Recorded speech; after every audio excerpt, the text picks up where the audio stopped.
ભુજ નજીક આવેલા પાલારા ખાતે માનવ જ્યોત સંસ્થા દ્વારા સંચાલિત એમએલ ભક્તા વડીલોનો વિસામોના બીજા ભાગનું ઉદ્ઘાટન સમારોહ રવિવારે સંપન્ન થયો હતો। એકલા અટુલા અને નિરાધાર વૃદ્ધો માટે આશ્રય સ્થાન સમાન આ સંકુલના મુખ્યદાતા એમએલ ભક્તા પરિવાર મુંબઈના સહયોગથી તૈયાર થયેલા આ નવા વિભાગને સંતો અને મહંતોના સાનિધ્યમાં શાસ્ત્રોક્ત વિધિ વિધાન સાથે ખુલ્લો મૂકવામાં આવ્યો હતો। કાર્યક્રમમાં અનેક ધર્મગુરુઓ અને સંતોની ઉપસ્થિતિ રહી હતી। મહામંડલેશ્વર મુળજી રાજા કાપડી, શાંતિદાસજી મહારાજ, મહંત જગદીશ દાદા, મહંત દયારામ દાદા, દ્રંગ જાગેરના પૂજ્ય ભરત દાદા, મહંત કલ્યાણદાસજી બાપુ સહિતના અનેક આદરણીય સંતોએ વૃદ્ધાશ્રમના આ પુનિત કાર્યને આશીર્વાદ પાઠવ્યા હતા।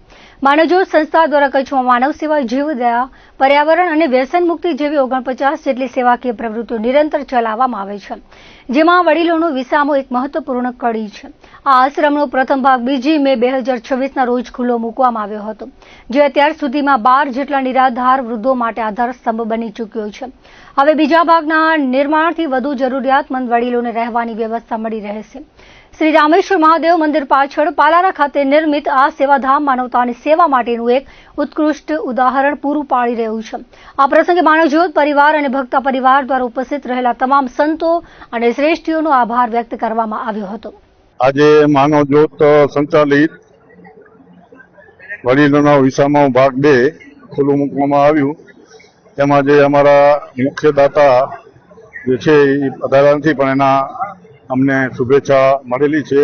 અને આજે માનવજ્યોત સંસ્થા જે 49 પ્રવૃત્તિ કરી રહી છે એમાં એક વધારાની પ્રવૃત્તિનો ઉમેરો થાય છે।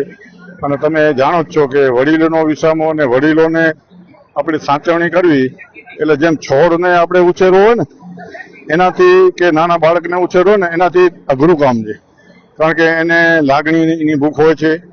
એને તમે પૂછો કેમ છો, આમ છે તેમ છે, એની ખબર અંતર લ્યો, એની વધુ ભૂખ હોય છે।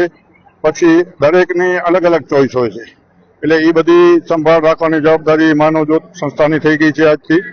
એટલે આ એક ભગીરથ કાર્ય છે, જે ભગવાનની કૃપાથી આ પાર પડે એવી વિનંતી કરી છે। અને દાતાઓનો સહયોગ મળતો રહેશે અને મળતો રહેશે એવી ભગવાન શ્રી કૃષ્ણ ભગવાનને આજની દિવસે હું પ્રાર્થના કરું છું।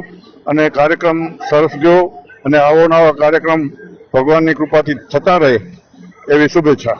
માનવજ્યોત સંસ્થા ભુજ દ્વારા અનેકવિધ પ્રવૃત્તિઓ ચલાવવામાં આવે છે। એના એક ભાગરૂપે પાલારા કચ્છ મધ્યે રામેશ્વર મહાદેવ મંદિરની પાછળ આજે એમએલ ભક્તા વડીલો વિસામો ભાગ 2 ખુલ્લું મૂકવામાં આવ્યું છે।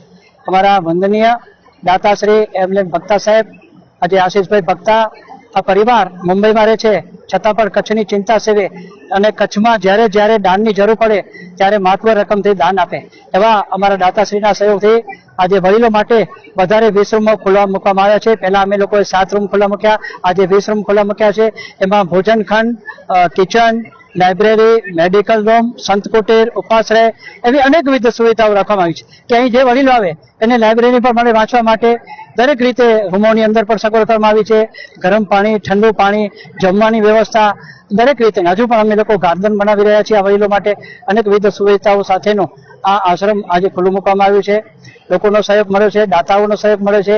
આવો સહયોગ મળતો રહેશે તો અમે આ વૃદ્ધોની, વડીલોની વધારેમાં વધારે સારી સેવા કરી શકશું। કારણ કે આપ જાણો છો આ વડીલોને એક બાળકની જેમ ઉછેરવાના હોય છે, એમને જે પણ જરૂર પડે એ એમને મળી રહે એવી સુવિધા સાથે આ આશ્રમ આજથી ખુલ્લું મૂકવામાં આવ્યું છે। અને અત્યારે 12 જેટલા વૃદ્ધ વડીલો અમારા મહેમાન બન્યા છે, અમારી આંગણે આવી ચૂક્યા છે। એ પણ આજથી અમારા માટે કાયમી બની ચૂક્યા છે કે જે રસ્તા ઉપર પડ્યા હતા, જેમની પાસે આશ્રય સ્થાન નહોતું, પણ અમારા મુંબઈથી આશીષભાઈ ભક્તા આવેલા, એમણે કીધું ઉદઘાટન ગમે ત્યારે થાય પણ અત્યારે એ લોકોને આશ્રમની અંદર સ્થાન આપી દો। અને અમે લોકોએ એમને છેલ્લા 2 મહિનાથી આશ્રય સ્થાન આપ્યું। સારી રીતે પોતાની જિંદગી આગળ ધપાવી રહ્યા છે, જિંદગીના છેલ્લા દિવસો આનંદથી વિતાવી રહ્યા છે। રાત્રે પણ 9 વાગે ભજન કીર્તન કરે, વિચાર કરો કેટલું ભગવાનનું નામ લેવાય। 1.5 કલાક સુધી બધા સાથે મળીને ભગવાનનું નામ લે, ભગવાનના ભજન ગાય, ભજન કીર્તન કરે। આવી રીતે આ આશ્રમ આજથી ખુલ્લું મૂકવામાં આવ્યું છે। સંતશ્રીઓ, મહંતશ્રીઓ મોટી સંખ્યામાં ઉપસ્થિત રહી તથા ભુજના અને આજુબાજુના ગામડાઓના જે દાતાશ્રીઓ છે, ભાવિકો છે, બધાએ અમારા દાતાશ્રીઓ છે એ પણ અહીં પધારી આજના કાર્યક્રમને 4 ચાંદ લગાવ્યા છે। આ આશ્રમ હવે ખુલ્લું મૂકવામાં આવ્યું છે ત્યારે અમારી પણ જવાબદારી વધી છે। આ આશ્રમ સારી રીતે ચાલે, આ વૃદ્ધોને દરેક સુવિધાઓ પ્રાપ્ત થાય એ દિશામાં અમે કામ કરશું।